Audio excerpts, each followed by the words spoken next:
come with us to get married. Well, kind of, but not really. So some of you will probably know from my other socials, alexandrarose.style on Instagram and TikTok, if you want to give them a follow, that we got married just 4 weeks after we got engaged. So really quick turnaround. But also that we had an Islamic wedding, which is called a Nikkah. Now, I'm not Muslim, but my husband, who is here, is. And today we're going to answer some of our frequently asked questions because there are so many of them. And I know you guys have been asking us to come on YouTube for a while. So here we are. We're going to answer them as best we can. And if you have any more, please drop them down below and we will try our best to answer them in our next video. My husband is from actually, why am I talking for you? My husband is right here, by the way, and will be giving us the presence of his voice rather than your face today, won't you? Yeah. He doesn't really like to be on camera, and that is completely fine by me. So, where are you from, Afsa? I'm from Sylhet in Bangladesh. Yes. And when were you, like, how old were you when you moved to the UK? I was 6 years old, just turned 6. I came over with my sister who was 2. How did you find it? It was challenging. Very different. I cried in the airport because I didn't know where I was. From what I can remember, it was a long time ago. Yeah. Bit of a culture shock. It was. Did you speak any English when you came to the UK? No word of English when I arrived. Yeah. So just Sylheti. Just Sylheti. Yeah. Just Sylheti. So you can imagine that's probably a bit of a culture shock. And maybe we can talk a little bit more about your adventures to the UK when you were little, and maybe a bit of struggles and our childhood. I could tell you loads of stories of me being in the village and stuff. Yes. That would be quite interesting. I would love to hear that. And Afsa is actually an exceptional storyteller. He is so good at it. So yes, please, I would love that. And maybe we can talk about how that differs from my childhood. I will, if we get 1 million followers. I'm joking.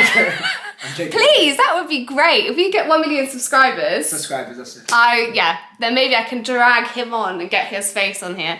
But yeah, so anyway, I think it's really important to understand that obviously we are both from very different places. We grew up in very different places. And even when Afsa moved to the UK, he lived in London, which, if you know, is also very different to the little seaside village that I grew up in Cornwall. But when we came together, we have learned lots about each other's culture. There's lots of things that have been very challenging in a way to understand each other, but also things that have been really, really beautiful. And I have been sharing that journey with you guys. So let's get into our Nikah and how we had an Islamic marriage as somebody who myself is not Muslim and my husband is. So let's get into it. We did get quite a few comments asking if you, Miss Alexandra Rose Style, have converted or reverted to Islam. Okay, so the simple answer to that is no. In Islam, if you want to get married Islamically, a man can marry any woman of the book.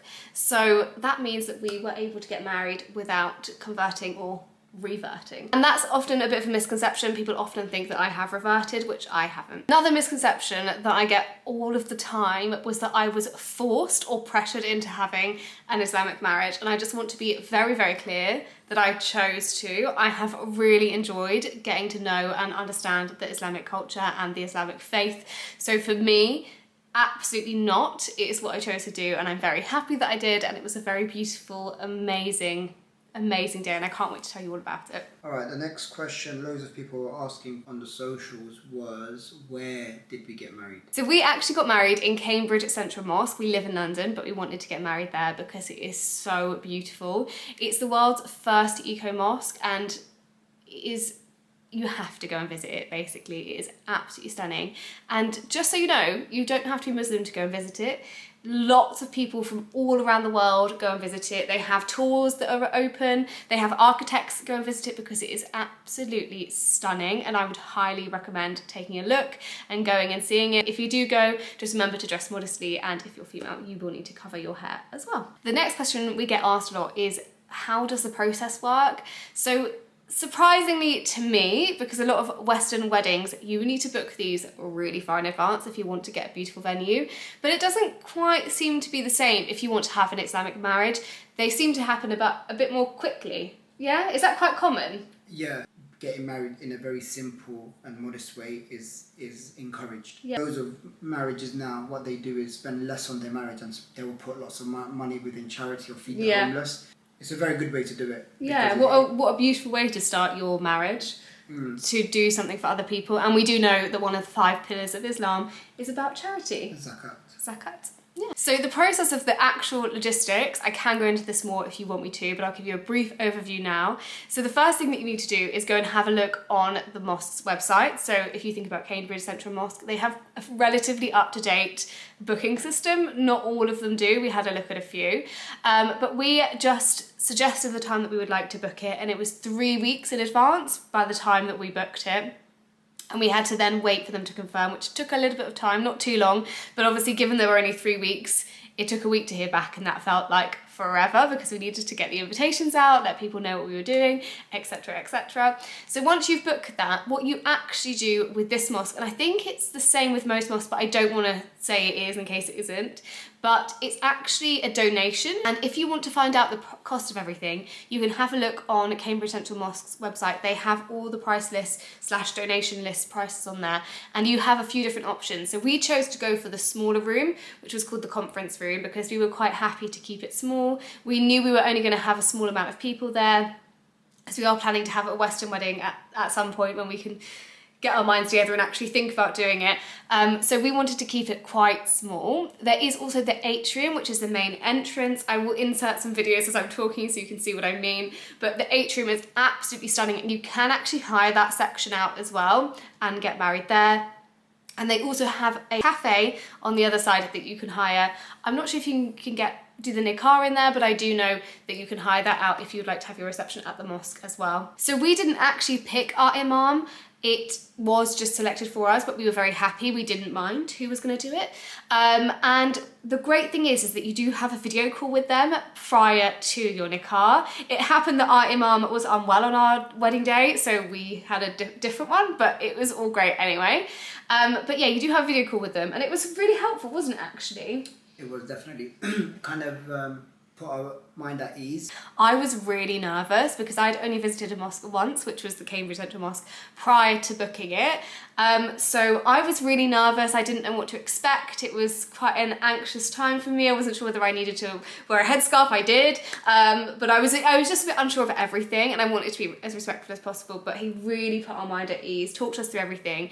And the great thing is as well that in a nikah, and I'm not sure if this is the same with everyone, but I can only talk for Cambridge Central Mosque, is they do a translation in English as well.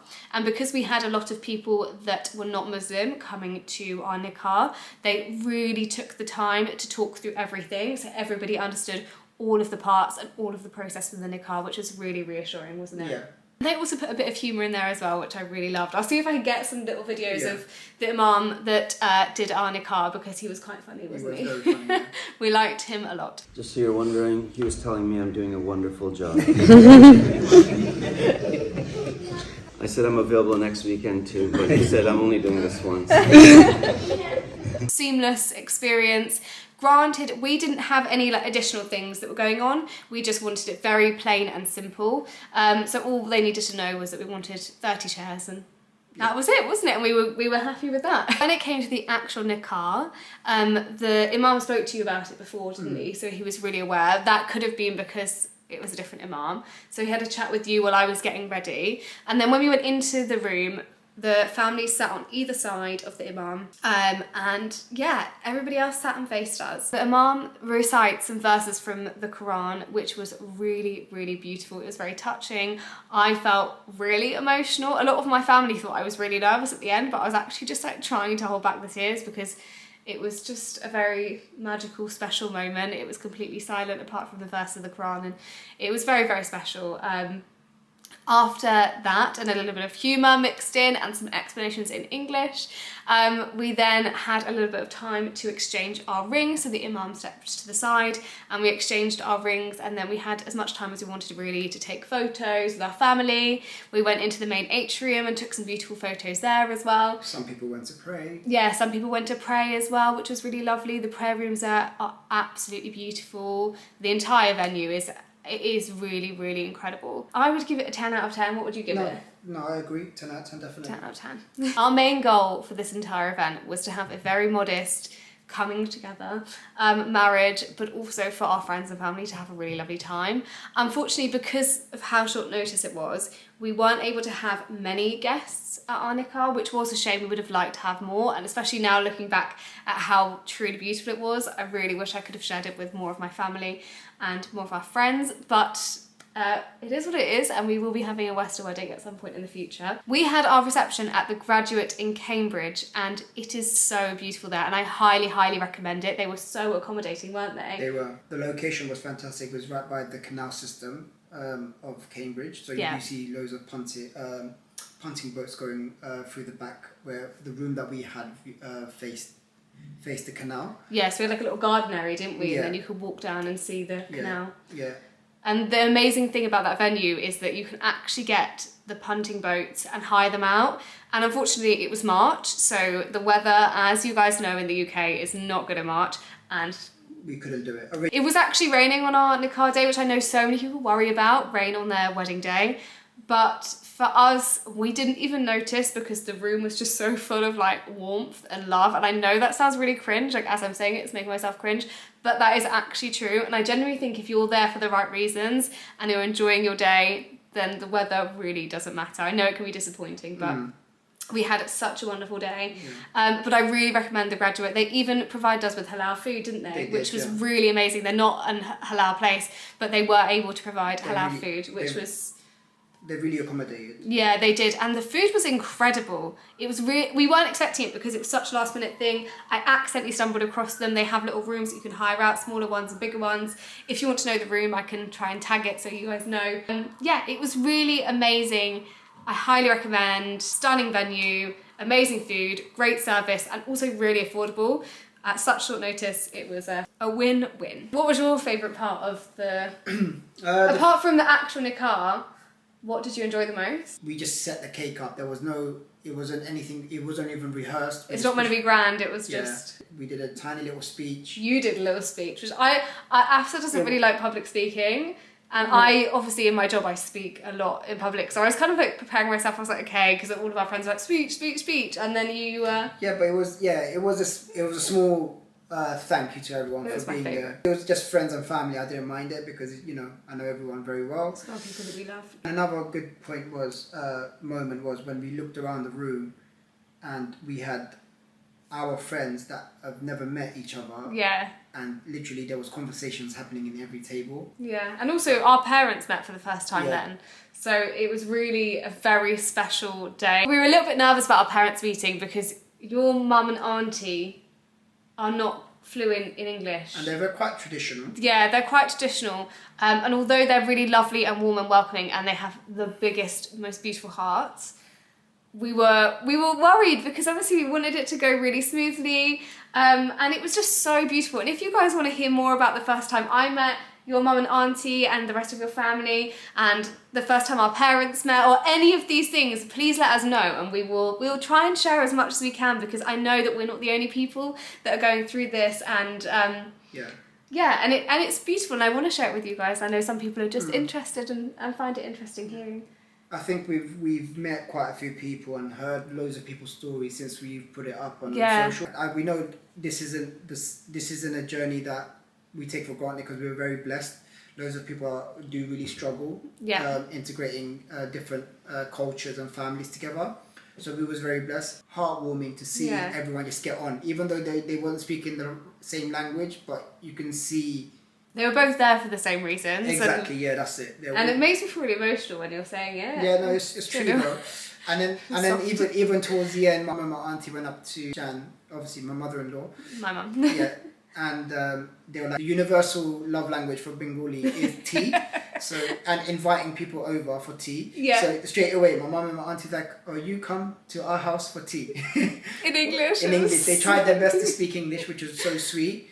It was a really incredible day. If you have any questions, please let us know. Don't forget to subscribe. We will absolutely promise to post more content of this theme going forward because we just love sharing it, don't we? We do. We do.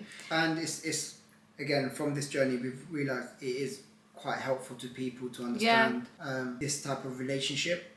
We've had so many messages, and although I haven't been able to reply to everyone, I really do try my best with the comments and the messages.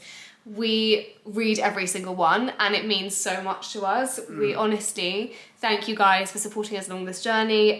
It's helped us feel really welcome into the community, and I've also learned so much from you guys as well. Yeah. So yeah, more videos to come, more Bengali videos, more videos about our marriage and our life. So if you want to stay tuned, follow us on TikTok or Instagram, alexandrarose.style, or subscribe on YouTube. But until then, we'll see you later. Love you, bye. Bye.